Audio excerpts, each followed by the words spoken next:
পড়ায়, আরেক দল মুহতামিমি করে, আরেক দল হেফজখানায় পড়ায়, আরেক দল কিরাতখানায় পড়ায়, আরেক দল পীর মুরিদি করে, আরেক দল ময়দানে জেহাদের কাজ করে, আরেক দল লেখালেখি করে। আর আমাদের মতো এক দলকে আল্লাহ তাআলা কইছে তোমরা ওয়াজ করে খাবা।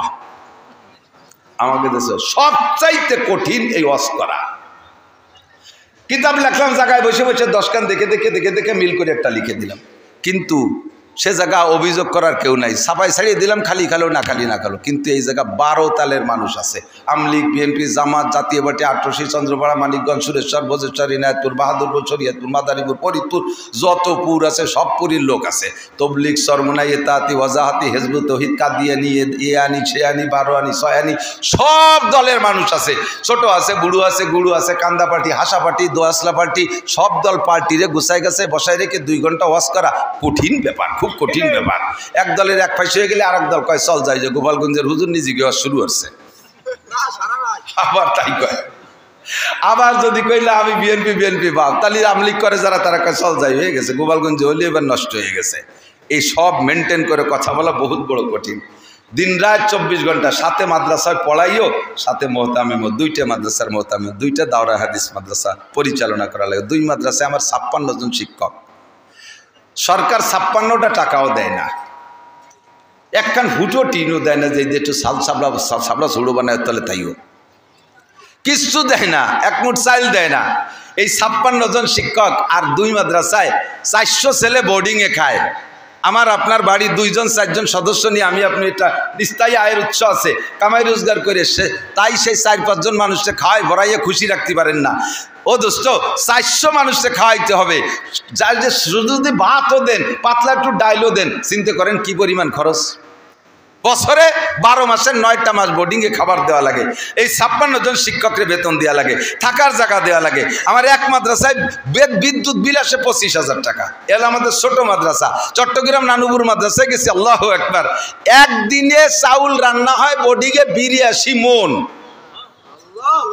পুরোই মুস্কুন্নি ইউনিয়ন বলে খাওয়ানো যায় না। এটা কোন ইউনিয়ন? আমি মুস্কুন্নি ইউনিয়ন করে দিছি। হামিদ্দি ইউনিয়ন, সারা ইউনিয়নের মানুষকে একদিন খাওয়ানো যায়। এই পরিমাণ চাউল এক মাদ্রাসায় একদিন রান্না হয়। নানুপুর, হাটাজারি এরকম হয়। খাওয়াই কে? একটু বলবেন না কে খাওয়ায়? যে আল্লাহর উপরে ভরসা করে আল্লাহই তার জন্য যথেষ্ট, ঠিক না? আল্লাহ যথেষ্ট। তাকদু খেমাসান তারুহু বেতানান। কওমি মাদ্রাসার উলামায়ে কেরাম পাখির মতো তাওয়াক্কুল নিয়ে চলে। পাখির ঘর নাই, বাড়ি নাই, জায়গা নাই, জমি নাই, চাকরি নাই, বাকি নাই, ব্যবসা নাই, বাণিজ্য নাই, বিজিএফ কার্ড নাই, পঙ্গু ভাতা, বয়স্ক ভাতা, বিধবা ভাতা, কিচ্ছু দেয় না সরকারে। পাখি একটা গাছ লাগায় না, এক মুঠ ধান বুনোয় না।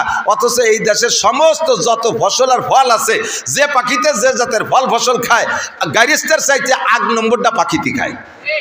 ওই আম গাছের 60 ডালে একটা আম প্রথম পাকছে, বাড়িওয়ালা সহে দেয় না, পাখিতে সে অর্ধেক খাইয়ে আর অর্ধেক ছাড়ি দিয়েছে, কাকা এইটুক তুমি খাও। ধান বুনেছেন, পাকা ধান আগে বাবুই পাখিতে খায়, ঠিক কিনা? সব তারা খায়, অথচ তাদের ক্ষেত খামার নাই। তাদের সারা বছর কোনো ক্ষুধা থাকে না। সকালবেলা খালি পেটে বেরোয়, সন্ধ্যাকালে ভরা পেটে বাড়ি আসে। উলামায়ে কেরাম 8ই শাওয়াল মাদ্রাসা খুলে সারা বছরকে সামনে নিয়ে খালি হাতে রওনা দেয়। বছরের শেষ আল্লাহর রহমতে খাইয়ে দেয়, ও খারাপ না। আমি তো এই যে খাটতে শুয়ে যাচ্ছি, আর বাকি হুজুরকে দেখছেন আল্লাহর রহমতে গায়ে গতর গোস্ত আপনার কাছে বাড়ি একটা কম না, এর বেশ মাতিয়ে গেছে খাইয়ে দিয়ে। স্বাস্থ্য চেহারা কত সুন্দর, খাওয়াই কে? ওমাইয়া তাওয়াক্কাল আলাইহি। একদল কয় সার্টিফিকেট নাই কওমি মাদ্রাসায়, হুজুররা কি রেখাবে, কি রেখাবে? তুমি তো আমার সাথে আইসে খাইয়ে দাও, খাইয়েও শান্তি পারবা না। আমি তো মাঝে মাঝে কই, আল্লাহ না খাওয়া বিদ্যা পড়ি এত খাওয়া, না খাওয়া বিদ্যা পড়ি এত খাওয়া, খাবারের জ্বালায় আমি পাগল হয়ে যাই, পলায় থাকি যে খাবো না। রুজির মালিককে একটু এদিকে আসি দোস্ত, যারা দাঁড়িয়ে আছেন একটু বসার চেষ্টা করেন। আমি শুরু এবং শেষ, আরবিতে গেলে বেদায়া আর নেহায়া, খেয়াল করেন কি বলছি, বলতে পারবেন? বেদায়া আর নেহায়া। আল্লাহ পাক 1500 বছর আগে জানে যে মুস্কুন্নির এই মাহফিলে জাগায় হবে না, জায়গায় টান পড়ে যাবে, লোক বেশি হয়ে যাবে, দাঁড়ায় থাকবে। এই জন্য একটা আয়াত ওই সময় নাজিল করে দিয়েছে, ওয়াইজা কিলা লাকুম তাফাসসাহু বিল মাজালিস, যখন তোমাদের বলা হয় যে দেখো কত মানুষ আহলে হাদিস আলার মতো বই ছানা বাঁধে দাঁড়ায় রয়েছে, এইরকম যদি হয় যে ভিতরে জায়গা হচ্ছে না বসার জায়গা, তোমরা একটু জায়গা করে দাও, একটু জায়গা ছাড়িয়ে দিয়ে জায়গা করে দাও। হয়তো বলবেন যে আল্লাহ আমি সেই সন্ধ্যের সময় এসে ফাঁসাই দিয়ে বসে বসে কত সুন্দর একটা জায়গা বানায় বসে রয়েছি, আমি এত ভালো জায়গা ছাড়িয়ে দিলি, তুমি আমার কি দিবা কও, পছন্দ হলে ছাড়বো নাহলে ছাড়বো না। আল্লাহ ইয়াফসাহিল্লাহু লাকুম, সূরা তোরে বেহেশতের মধ্যে জায়গা দেবো। তোর এই যে মুসকুনি জায়গার কয় টাকা দাম, বেহেশতের মধ্যে অট্টুক জায়গা ছাড়িয়ে দেবো, একটু জায়গা ছাড়িয়ে দিয়ে আগে বসলে বেহেশতের মধ্যে একটা জায়গা দলিল হয়ে যাবে। বলবেন না সুবহানাল্লাহ? আর কি একটু আগে বসবেন নাকি একটু জায়গা দিয়ে? আর যারা দাঁড়িয়ে আছেন তারা যদি বসে বাস শোনেন, হযরত আব্বাস রাদিয়াল্লাহু তাআলা আনহুর সাথে জান্নাতে যাবেন। হযরত আব্বাস জান্নাতি, নিঃসন্দেহে হযরত আব্বাস জান্নাতি, হযরত আব্বাস জান্নাতি। যদি বসে বয়ান শোনেন হযরত আব্বাসের সাথে জান্নাতে যাবেন। সবাই বলেন আমিন। আবার অনেকে বস্তি করার সাথে সাথে উঠে আটা দেয় কেন্নুর মতো, কেন্নু চেনেন নাকি? ওই যে কেন্ন পোকা কয় না, এর অনেক পাওয়ালা, ওই যে লম্বা লাল লাল আছে ভ্যারাইটি রঙের, কেন্ন কয় নাকি নাকি? হ্যাঁ, কেড়া কেড়া কেড়া পোকা চেনেন না? লম্বা লম্বা লাল কেড়া। ও কি পাও বেশি বলে জোরে আটে নাকি? অনেক পাও বিদায় অত জোরে আটে না, রেলগাড়ির মতো, কিন্তু রেলগাড়ির তো গতি আছে, তো আটে আস্তে আস্তে। এখন ওরে যদি ঠেলা দেন যে এইভাবে আটলি পারে তুমি কোন সময় ভাঙ্গা যাবা না, একটু জোরে আট, তাহলে কি রে গোল হয়ে ভয় সাজ দেখা পারলি তুই আইটি বেড়ে আমি আটবো না। যারা দাঁড়াই বাস শুনতেছে তাকে বসতে গেলে যদি ঠিক আছে তুমি কাজ করি বেড়াকে, আপনার তাও শোন বলে শেষে তার এক বিপদ, আটা দিলে যদি কেড়ার মতো গোল হয়ে যায়। তো যে যেভাবে পারেন সেইভাবে শরীর। আমি শুরু আর শেষ দুইটা বলবো। কোরআন শরীফের আয়াত যা পড়ছি, তা তো সবাই জানেন, জীবনে মানুষ মাটি দিয়েছেন যারা, আয়াতটা জানেন না? মিনহা খলাকনাকুম পড়বেন, ওয়াফিহা নুঈদুকুম ওয়া মিনহা নুখরিজুকুম তারাতান উখরা। কথা কার? আল্লাহ। এই আয়াতের ভিতরে কি বলছেন আল্লাহ তাআলা? বেদায়া ওয়া নেহায়া, শুরু এবং শেষ, শুরু এবং শেষ দুইটা দিক আল্লাহ তাআলা ইশারা করছেন। এই আয়াতগুলো আমরা পড়ি কোন জায়গায় যাইয়া? মানুষ মাটি দেওয়ার সময় পড়ি, তাই না? সাহাবায়ে কিরামদের থেকে হুজুরের থেকে এ পর্যন্ত পড়তে পড়তে আসতেছে, তাই আমরা এটা এখনও পড়ি এবং পড়াও চলতে তালে থাকবে। বাকি আয়াতের যে তর্জমা, এই তর্জমার দিক লক্ষ্য করে এই আয়াতটা মাইয়েতরে মাটি দেওয়ার সময় পড়ার কোনো দরকার নেই, কারণ ওই কথাগুলো তো মাইয়েতরে শুনে লাভ নাই। কি করছি জানেন? মিনহা খলাকনাকুম, এ মানুষ তোমারে মাটি দিয়ে বানাইছি, অফিহা নুঈদুকুম, আবার তোমারে মাটির মধ্যে নিয়ে আসলাম, অমিনহা নুখরিজুকুম, আবার মাটির থেকে বের করব। মানুষ মাটি দেওয়ার সময় মরা মানুষটারে এই কথা শুনুনই 5 পায়ের দাম আছে, কারণ তার জবাবটা তো ইয়ে গেছে। কিন্তু পড়ি কেন? কাফাবিল মাউতে ওয়াইজা, একজন মানুষের সবচাইতে বড় ওয়াইজ, সবচাইতে বড় নাসে উপদেশটা হলো সামনের পর কেউ মরে যাওয়া। মানুষের দিল নরম হয় না, মানুষের কোনোভাবে ওয়াজ করে কান্দানো যায় না, কিন্তু কোনো ওয়াজ লাগবে না। আব্বা মরে গেলেও অনাসে এমনি কাঁদে, মা মারা গেলে এমনি কাঁদে, বউ মারা গেলে এমনি কাঁদে, আপনজন কেউ মারা গেলে এমনি কাঁদে, দিলটা নরম হয়ে যায়।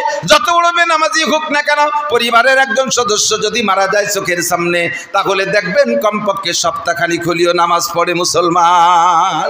কতক্ষণ ঠিক ঠিক না? কাফাবিল মাউতে ওয়াইজা, মরণের চাইতে বড় বক্তা আর হয় না, মরণই হলো সবচাইতে বড় ওয়াজ। আল্লাহু আকবার। এই জন্যে মানুষকে দাফন করার সময় ওই আয়াতটা পড়ে নিজেকে নিজে ওয়াজ করি, হে আব্দুল্লাহ, হে আব্দুল খালেক, আব্দুল মালেক, হে মাওলানা নাসির, এই যে লোকটারে দাফন করতেছো তারও যে পদ্ধতি, তোমারও ভাগ্যে সেই পদ্ধতি, তোমারও জীবনে এরকমই হয়েছে, তার যেমন হয়েছে। মাটি থেকে তারে সৃষ্টি করা হয়েছিল, কিছুদিন মাটির উপর দিয়ে ঘুরাইয়া আবার মাটির মধ্যে নিয়ে যাওয়া হলো, মিনহা নুখরিজুকুম তারাতান উখরা, আবারও তাকে মাটি থেকে কিয়ামতের ময়দানে উঠানো হবে।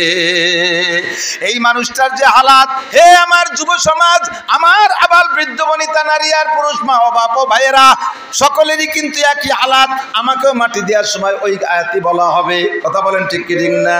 মিনহা খলাকনাকুম, আল্লাহ কয় তোমাকে বানাইছি আমি মাটি দিয়া। একটু বলেন কি দিয়া? মাটি দিয়া। মাটি দিয়ে বানাইছে। সৃষ্টি জগতে যাহা কিছু সামনে দেখি, এই তার ভিতরে মাটির চাইতে দামি দামি পদার্থ আর ধাতব জাত আছে না নাই? সোনা দামি, রূপা দামি, হীরা দামি, কাঞ্চন দামি, আরও কত কত দামি আছে, সব দামি আমি চিনি না। কমপক্ষে সোনা, রূপা, হীরা, কাঞ্চনের নাম শুনেছি, মণি মুক্তার নাম শুনেছি, অনেকগুলো দেখেছি, এগুলো সবই দামি। স্বর্ণের ভরি এখন 2,16,000 টাকা ভরি। আল্লাহ তাআলা আশরাফুল মাখলুকাত মানুষ বানাইছে। আল্লাহ কয় ওয়ালাকাদ কাররামনা বানি আদম, গোটা সৃষ্টির ভিতরে সবচাইতে সম্মানী করে বানাইছি মানুষকে। জিনের চাইতে দামি মানুষ, ফেরেশতার চাইতে দামি মানুষ, এমনকি আমার কাবা ঘরের চাইতেও দামি মানুষ। একটু খেয়াল করেন, আল্লাহু আকবার। কাবা ঘরের চাইতে একজন মুমিনের ইজ্জতকে আল্লাহ বেশি দিয়েছেন। একটু লক্ষ্য করেন, যদি কোনো মানুষ কোনো মানুষের এগেনস্টে মিথ্যা মামলা করে, আবার খেয়াল করেন, একজন মুসলমান আর একজন মুসলমানের এগেনস্টে যদি মিথ্যা মামলা করে, আর ওই মিথ্যা মামলায় যদি আর একজন সাক্ষী দেয়, মিথ্যা মামলায় যদি বাদীর পক্ষে কেউ সাক্ষী দেয়, মিথ্যা মামলায় যে বাদীর পক্ষে কোর্টে দাঁড়ায় সাক্ষী দিলে আসামি যখন দেখে যে একেবারে তাজা কথা, মিথ্যা কথা বলল, আসামির অন্তরে কষ্ট লাগে কি লাগে না? এমনভাবে মিথ্যা মামলায় মিথ্যা সাক্ষী দিয়ে একজন মোমেনের অন্তরে কষ্ট দিলে কি পরিমাণ গুনাহ হয়। আল্লাহর ঘর কাবা ঘর, আল্লাহর কাবা ঘরকে দুশ্মনী কইরা শত্রুতাই করে 36 বার ভেঙে ফেললে যেই গুনাহ, একজন মোমেনের ইজ্জতের পর আঘাত দিলে, তার মনে মিথ্যা মামলা মিথ্যা সাক্ষী দিয়ে কষ্ট দিলে তার চাইতে বেশি কষ্ট হয়, তার চাইতে বেশি গুনাহ হয়। দোস্তরে, এদিক তাকাইলে দেখা যায় কাবা ঘরের চাইতে মোমেনের ইজ্জত সম্মান আল্লাহ বেশি দিয়েছেন। কিন্তু এই সম্মানী মানুষে বানাইছে সোনা দিয়ে না, রূপা দিয়ে না, মণি মুক্তা দিয়ে না, হীরা কাঞ্চন দিয়ে না, মানুষে বানাইছে কি দিয়া? মিনহা খলাকনাকুম, আমি আল্লাহ তোমাদেরকে মাটি থেকে বানাইছি। ডাইরেক্ট মাটি দিয়ে বানাইলে এক কথা ছিল, ডাইরেক্ট মাটি দিয়ে বানাই নাই, মাটির ভিতরে থেকে নির্যাস বের করেছে। মিমবাইনি সুলবিয়াত তারাইব, আব্বার পিঠের 2 সানার মাঝখানে ছোট্ট একটা টুপলা আছে। খাদ্য খুরাক আব্বায় যা খায় সব খাদ্যকে নির্যাস বানাইয়া বিভিন্ন সাইডে পাঠাইয়া দেয়। খানিকরে রক্ত বানাইয়া দেয়, কিছুরে ক্যালসিয়াম বানাইয়া দেয়, কিছুরে বিভিন্ন কিছুতে পাক কইরা কিছু অংশ আবার নির্যাস বের করে দেয়। একেবারে তার ভিতরে মূল ম্যাটেরিয়াস মণি বা বীর্য একটা অংশ আল্লাহ বের করে ওখানে রাখে। যেই বীর্যটা এত নাপাক, এত নাপাক, 5 কেজি পায়খানা করলেও তার গোসল ফরজ হয় না, শুধু অজু ফরজ হয়। আর সামান্য 1 ফোঁটা বীর্যপাত হয়ে গেলে সারাটা শরীর নাপাক হয়ে যায়, গোসল ফরজ হয়। বানাইছি 1 নম্বরে মাটি দিয়া, 2 নম্বরে ডাইরেক্ট মাটি দিয়া না, মাটির ভিতরে নির্যাস বের করে বীর্য তৈরি করেছি। যেই বীর্য এত নাপাক যা তোমার আব্বার শরীরে থেকে বের হইলে আব্বার গোসল ফরজ হয়ে গেছে। এত নিচু মানের জিনিস দিয়ে বানাইছি। কেন বানাইছি একটু পরে বলবো। এবার তাই দিয়ে বানাইলাম কোন জায়গা? তোমার মায়ের রেহেমের ভিতরে, পেটের ভিতরে রেখে তোমারে তৈরি করেছি, সে জায়গা তোমারে খাওয়াইছি কি তা কি তোমার মনে আছে? তোমার মায়ের প্রত্যেক মাসের মাসিকের রক্তকে আমি বন্ধ করে দিয়ে ওই পচা রক্ত, নাপাক রক্ত, হারাম রক্ত খাওয়াইয়া তোমারে বানাইছি। কেন এত এত নিচু মানের জিনিস দিয়ে বানাইলাম? যাতে করে তোমার মধ্যে কোনো অহংকার না আসে। নিজের দিকে তাকাও। আল্লাহ বলেন হাল আতাল ইনসানে হিনুম মিনাদ দাহরি লাম ইয়াকুন শাইআম মাযকুরা।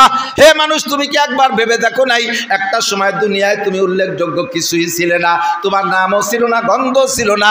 আল্লাহ পাক তোমাকে এইভাবে কৌশল কইরা এত সুন্দর করে তোমারে বানাইছে। কিন্তু বানাইলেন কিভাবে? বীর্য দিয়ে, পচা রক্ত দিয়ে তোমাকে বড় করেছেন, সৃষ্টি করেছেন। আর তার গুঁড়া হলো মাটি। কেন মাটি দিয়ে বানাইলেন? আল্লাহ কয় মাটির মধ্যে 2টা গুণ আমার বড় পছন্দ হয়। এই 2টা গুণ আমার খুব পছন্দের, যাতে ওই 2টা গুণ মানুষের মধ্যে থাকে। আর ওই 2টা গুণের কারণে মানুষ ফেরেশতা আর চাইতে দামি হয়ে যেতে পারে। 2টা গুণ মাটির মধ্যে কি যুবক শোনো? 2টা গুণের একটা গুণ হলো মাটির মধ্যে ধৈর্য। কথা বলেন? মাটির মধ্যে ধৈর্য, মাটির ভিতরে সহনশীলতা, মাটির মধ্যে নম্রতা, মাটির মধ্যে ভদ্রতা, মাটির মধ্যে বিরক্তি নাই, মাটির মধ্যে অহংকারিত্ব নাই। জীবন ভরে মাটির উপর দিয়ে হাঁটি, কোনোদিন মাটি কইল না মিয়া আর আমার উপর দিয়ে হাঁটতে পারবা না, আমার উপর দিয়ে হাঁটতে পারবা না। এইগুলো মাটিতে কোনোদিন বিরক্ত বোধ করে নাই। এক জায়গা 30 বছর পর্যন্ত ড্রেজার দেবা কোদাল দিয়ে খনন করে পুকুর বানাইয়া পানি ব্যবহার করেছেন, মাস্টার ছাড়িয়ে খাইছেন। 30 বছর পরে আবার ড্রেজার দুইটাকে বন্ধ করে দিয়ে ওইটারে মেরে বন্ধ করে দিয়ে তার উপরে 30 তলা দালান জুড়ে দিয়েছেন। কোনো দিন মাটিতে কয় না ও মিয়া তুমি তো 2 মণ বইতে পারো না, তুমি কত বড় নির্বোধ, এতদিন পর্যন্ত পুকুর বানায় একভাবে ব্যবহার করেছো, আবার এই 10 তলা দালান আমার কাঁধে উঠাই দিয়েছো, তোমার মতো বেবোধ হয় না, তুমি বড় জালেম। এই কথাটা মানুষে কোনো মাটিতে কোনো দিন বলে নাই। মাটিরে হাল চাষ করে চৌচির করে ফেড়ে ফেলি, কোনোদিন মাটিতে বিরক্ত বোধ করে না। এইটা হলো মাটির ধৈর্যশীলতা, সহনশীলতা। 2 নম্বরে মাটির মধ্যে আর একটা গুণ হলো মাটি আমানতদার। কতক্ষণ 1 কেজি পেঁয়াজের বীজ দিলে মাটি আমারে 20 মণ পেঁয়াজ দেয়। 1 কেজি পাটের বীজ দিলে মাটি আমারে 20 মণ পাট দেয়। একটা নারকেল লাগাই দিলে মাটি আমারে 50 বছর পর্যন্ত একটা গাছ দিয়ে হাজার হাজার নারকেল দেয়। একটা কাঁঠালের